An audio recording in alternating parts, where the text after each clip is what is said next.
Hello, welcome back to the reading of the Poem of the Man God written by Maria Valtorta, Volume 1. Chapter 109, Part 4. Jesus at Doras' house, Death of Jonah.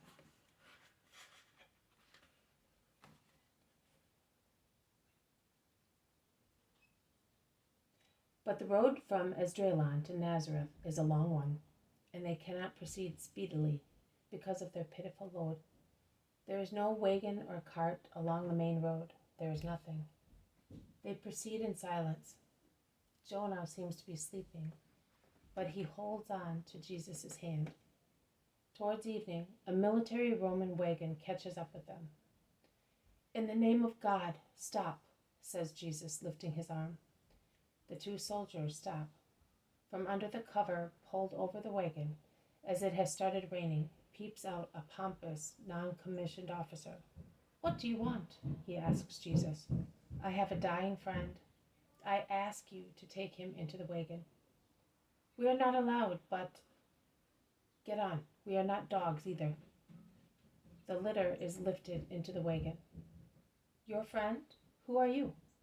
"Rabbi, Jesus of Nazareth." "You? Oh." The non-commissioned officer looks at him curiously. "If it is you, then get on as many as you like, but don't let anyone see you. It is an order, but above orders there is also humanity." "Isn't there?"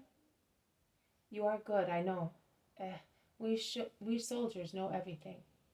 "How do I know?" "Even stones speak well or evil, and we have ears to listen to them in order to serve Caesar. You are not a false Christ like the others before you, who were agitators and rebels. You are good. Rome knows. This man is very ill. That is why I am taking him to my mother." "She won't cure him for long. Give him some wine. It's in that canteen. Aquila, whip the horses. Quintus, give me the ration of honey and butter. It's mine. It will do him good. He has a cough, and honey will help." "You are good." "No, not quite so bad as many. And I am happy to have you here with me. Remember Publius Quintilianus of the Italica region. I stay at Caesarea, but I am now going to Ptolemy's inspection order. You are not my enemy." "I? I am the enemy of bad people, never of good people. And I would like to be good too. Tell me, what doctrine do you preach for us military people?" "The doctrine is one only, for everybody. Justice, honesty, continence, compassion. One must do one's duty without any abuses. Also, in the hard necessities of the army, one must be human. And one must endeavor to know the truth, that is God, one and eternal, without which knowledge every action is deprived of grace, and consequently of eternal reward." "But when I am dead, what will I do with the good I have done?" "Who comes to the true God will find that good in the next life." "Am I going to be born again? Will I become a tribune or even an emperor?" "No. You will become like God, being united to his eternal beatitude in heaven." What? Me? In Olympus, amongst the gods?" "There are no gods. There is the true God, the one I preach, the one who hears you and notes your goodness and your desire to know the good." "I like that. I did not know that God could be concerned with a poor heathen soldier." "He created you, Publius. He therefore loves you and would like to have you with himself." Why not? But no one ever speaks to us of God. I will come to Caesarea, and you will hear me." "Oh, yes, I will come to hear you. There is Nazareth. I would like to serve you further, but if they see me, I will get off, and I will bless you for your kindness. Hail, Master. May the Lord show himself to you soldiers. Goodbye." They get off and resume walking. "In a short while you will be able to rest, Jonah," says Jesus encouragingly. Jonah smiles. He becomes calmer and calmer as night falls. And now that he is sure that he is far from Doras,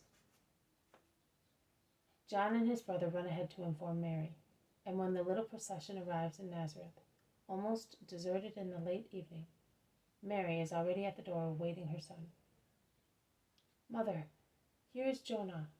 He is taking shelter under your kindness to begin enjoying his paradise." "Are you happy, Jonah?" "Happy, happy," whispers the exhausted man as if he were in ecstasy. He is taken into the little room where Joseph died. "You are in my father's bed, and here is my mother, and I am here, see? Nazareth becomes Bethlehem, and you are now the little Jesus between two people who love you. And these are the ones who venerate you as the faithful servant. You cannot see the angels, but they are waving their bright wings above you and are singing the words of the Christmas song." Jesus pours all his kindness on poor Jonah, who is getting worse from one second to the next. He seems to have resisted so far to die here, but he is happy. He smiles and tries to kiss Jesus' hand and Mary's, and to say, but his anguish interrupts his words.